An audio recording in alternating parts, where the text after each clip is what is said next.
Hey, this is A7X Fan Ben, and this is episode number 10 in the collection review series. I'm going to go over all the American named crew in my collection.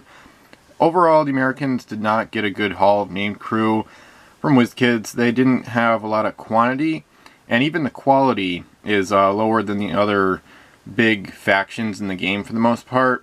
The big four of the English, Pirates, French, and Spanish are pretty much the best in terms of ships and crew. The Americans, as you saw in the American Ships Collection Review series video, they got a lot of good ships, especially gunships, but the named crew, they didn't get as many good ones. But what they did get was, they got some decent ones, if expensive ones, with 2 abilities instead of 1. So we're going to go over these. It's not going to be as long a video. The first one is John Paul Jones from Revolution. This was the set the Americans were, they debuted in.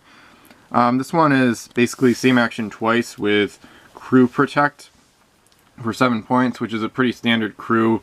You saw it on Jack Hawkins for 6 points in Crimson Coast, but the Pirates usually get a discount, or at least they sometimes did.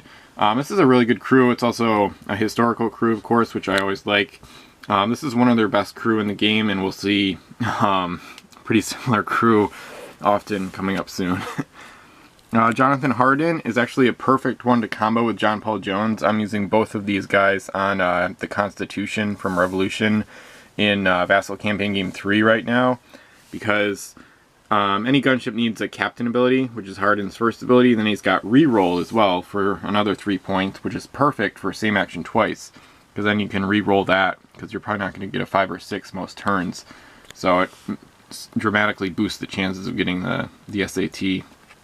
And of course, reroll also pairs well with extra actions, so Hardin would also work well on the Enterprise, for example, a ship with built-in extra action capabilities.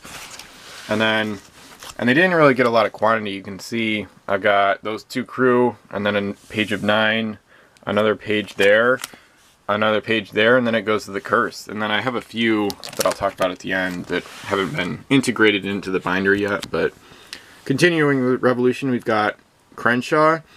This guy, I don't know, I think this ability could be 3 or 4 points. It's usually not worth using. The best use for it is on a ship, a large ship with S-range guns that are good ranks, like rank 2 or maybe 3, because then you get this ability to boost all of them, and they're already accurate, so you don't necessarily need a world hater. So the best ships to use him on might be USS Thomas Jefferson with 5 2S guns, make all of them 2Ls, or the Albany, which has 4 2S guns. You can make them all 2L. Outside of a few special ships like that, or maybe the Franklin, you can make all of her guns 1L, similar to HMS Gallows. Other than that, there's not a lot of good ships to put this guy on, but he does fill a niche role, and they do have, you know, those 3 or more ships that he can be pretty useful on. And I do like L-range guns, so I'm not totally opposed to using him. Most people would find him pretty useless, which I understand, but there's a few good ships to put him on.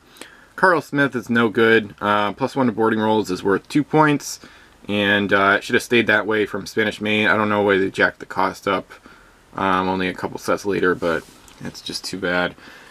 This is the first version of Diamond Nelson Turner. One of the other weaknesses of the American named crew selection is that they reused alternate versions of the same people, which is cool, and I like the flavor implications behind it to have them have like developing, continuing story throughout the sets. But the problem is you can only use one in a game. You can't use duplicates, of course. So I'll go over different versions as we go along. This one is treasure trading within S with a ship, which isn't a very good ability, and we'll see a much better version of him soon.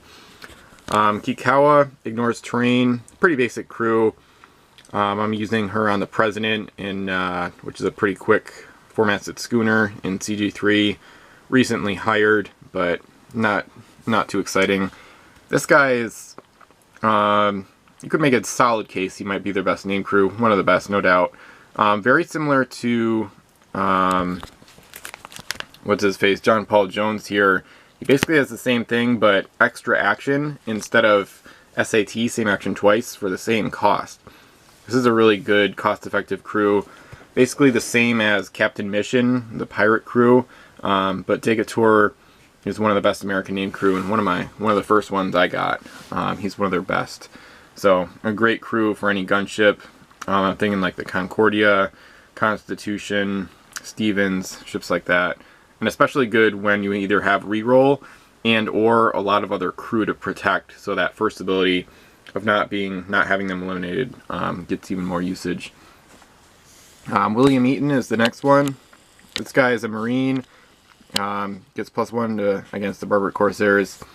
I think Marines could have had a base cost of 5, and +1 against Barbary Corsair stuff is not useful, so I don't think that should even add to his cost, really. So he's pretty much 2 points more than you would want to pay for him, so I wouldn't use him very often, only in campaign games, really. Wayne Nolan is important because he's their 0 LR reroller crew. So if you're not using Commodore Matthew Perry, who I'll skip to now, he gives them a +5 bonus crew as well. So you could use either of them if you've got them, because they're both really useful, which I've talked about in other videos. So, and then Nolan is a good crew to use with Degator or with John Paul Jones, because reroll pairs perfectly with Extraction and SAT. And he also pairs well with this guy, Commodore Edward Treble. He was the American Admiral in Command the Oceans, I should say. Just the standard 6-point admirability, get a 6. Any other ship in your fleet can be given 2 actions. So good crew, best used in build total of 80 points or more. And campaign games are pretty much the best usage, because the game goes long enough for you to get a lot of 6s, and you can just hide them on a ship and not have them in combat very often, if at all. Brent Rice is a standard World Hater crew, +1 to cannon rolls against any non-American ship or fort. They got a couple of these. Good crew. I've always liked his ability. This is one of my favorites. Good crew to put on like the USS Constitution, make all those 3L guns 2L, or whatever good gunship you want to put them on. Here's another version of Carl Smith. He still gets the +1 to boarding. Now he gets +1 to cannon rolls against forts with an S, which is just not that good. So this version is similarly useless. So Carl Smith, not a very good named crew in general. Now we come to the second version of Diamond Nelson Turner, which is far better than the original version, because this guy is the only American crew canceller in the game. They got like I think 5 ships with the cancel ability built in, which is a record, I think, which is really cool. But this guy, DNT, as I call him, he's their only crew canceller, so he's really important to the Americans.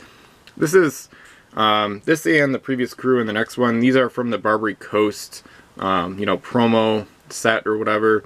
So they're just cardboard. That's why you can see I haven't punched the chip out, because there is no chip. It's just a cardboard crew, which is kind of weird, but you can just proxy the original in and use this guy's ability, because this is the best version of him by far. And then we got Ralph David, who had a better version in Revolution, and looks like, it's the same artwork, which is really confusing, but Ralph David, his artwork here is the same as Commodore David Porter from Revolution. But anyway, Ralph David's best version is debatable. It's definitely not this one. I guess I don't have a physical copy of the Revolution version, which is the +2 gold ability for 3 points, just like Jenny Gallows from Spanish Main, which is incredible. And the Americans don't have many cargo or gold-based named crew, so that's a really unique one. This one is terrible. Ghost ship for 8 points. Just ridiculous. I don't know if anybody has hardly ever used this in a game, so maybe in one of those, make the worst fleet you can and pass it to the player to your left. But that's about it. Especially when the other 2 versions are really good. And the Rise of the Fiends version is great. Actually, he's on this page, so I'll skip to him right now. This is the final version of Ralph David, Eternal. And he's hostile to pirates, which isn't a big deal. Americans can stand their own pretty well in games for the most part. And you don't need to use the pirates anyway. They're just kind of overpowered sometimes. But anyway, Eternal for 1 point is one of the best named crew deals in the whole game, realistically. I usually put them on gunships or something like a canceller, or even like the USS Mercury submarine to make it really nasty and difficult to take down. You could put them on a small ship too, like a small disposable gunship, to try to, because the Eternal will kick in more and be easier and faster to repair if it's on a smaller ship that gets sunk more often. But so those are the 3 versions of Ralph David. This one is by far the worst. The other ones are both so good that this one is just, it's really bad. Perry we talked about. He's important. He gives them the +5 crew. The next one is another version of Captain Montana Mays, and then actually I haven't talked about him yet. So there's 3 versions of him all right here. So I'll just go in order right now. So the Mysterious Islands version is +1 to boards and extra action, similar to Decatur, but not quite as good. +1 to boards is okay, but I'm not a huge fan of it. The next version is quite good. It's SAT with Crew Protect, which you'll notice is the same as John Paul Jones. And you're noticing a trend here. We've seen 3 of those crew that are the same or similar. And then here's yet another one. The final version of Montana Mays has Captain and Crew Protect. So really just depends on what ship you're using. I wouldn't really use this version. It's still a good crew, definitely, but I'd rather use one of these other 2. This one is really good on the USS Layman, which God Mason has talked about at length before, and it's just really good in general on a gunship. And it basically gives you the ability to use 3 of this crew in a larger game, because you could use him, Decatur, and John Paul Jones, because none of them are duplicates. And then this Montana Mays is linked to the Concordia, which means that these ones can link too. But this one is good, because this one helps the Concordia become like one of those eternal god ships, because you can put Mays aboard with like a shipwright, helmsman, oarsman to allow you to not be captured, and then the guns keep firing, and then of course you could add an eternal crew to make it really crazy setup, which almost no other ships can match in the game, especially not for that point cost. I think it only comes to like 39 points or something. So like some of the 10 masters can do it, but you gotta finagle the crew setups around a bit. And HMS Dreadnought is like 5 points more than the Concordia in the first place. So, and then just to go back real quick, Crenshaw is also a decent crew to use on the Concordia, because she has 5 3S cannons that can't be eliminated unless the ship sinks. So then if you put this guy aboard, you could have a helmsman, captain, helmsman, oarsman, and Crenshaw, and you'd probably have other crew too. But with that setup, you could be derelict and firing 5 3L cannons, which is just kind of amusing. Or I mean, you wouldn't be derelict technically, but you'd have no mass left, so it's kind of a funny, funny thing. This one is their last named crew. On this page, Commodore Peregrine Stern is, I guess, their most expensive named crew, and also one of their best. He's got a ton of abilities. Captain, Loyal America, Hostile Spain, so you can't use Spanish pieces with him, which isn't a big deal. +1 to boards, and then extra action. So similar to this version of Maze, but with Captain built in. This guy is perfect for larger gunships, of course. He can't even serve on some of the cheaper ones. I like him on USS Albany, I should say, because that ship has the ability to take treasure from other ships as much as she can carry. And then this guy with a helmsman and oarsman on that ship can make it a pretty darn good hybrid raider type ship. And even you could add Nolan too, because he would link to Stern and essentially not take up cargo space. So Stern is one of their better crew, actually. I think he's a little bit underrated. I know the cost is high. And one thing I will say though, if you use him on a ship, you want to have other crew, because you don't want this guy to go down. So if you lose boarding parties, you want to have at least 2 crew in front of him. That's not difficult at all, because you're almost guaranteed to be using a helmsman as well on the same ship. And then an oarsman takes up no space and is only 1 point more. So, but in that case, I guess you'd want to have at least a 12-point ship for Stern. So he's pretty awesome. He looks, I don't know, I've always thought he looked like Russell Crowe from Master and Commander. But anyway, so now we're out of the face named crew, and then we get into these other ones, the crew for Twofers. Ruth Lee is a 2-point -1 crew. And Link to Kikawa isn't relevant. I don't think I've used Ruth Lee yet, but you know, it's just one of those niche crew where if you have a setup that's really difficult to make work, you could try to get it right. I haven't really had that experience with the Americans yet. Some of the other factions once in a while. This guy You can trade treasure from Wild Islands. I just like that way better built into a ship, because if you get this guy, you're taking up a cargo space on a gold runner, so it doesn't really make a lot of sense. And it could probably be 2 points.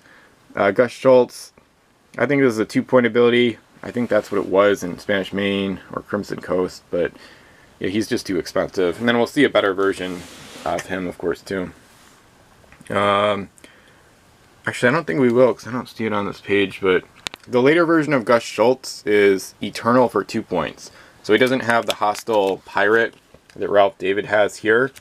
But the other version of Gus Schultz is way better. So it gives the Americans 2 Eternal crew, which is crazy, because there's almost no crew with Eternal in the game. The only other one is like Phantasma from Rise of the Fiends that the Curse got. This one, GWL, LeBeau.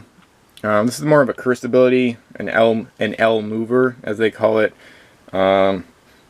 He actually got a better version in Return to Savage Shores, which isn't physically released, but that was an American Micron crew, so that's a better version.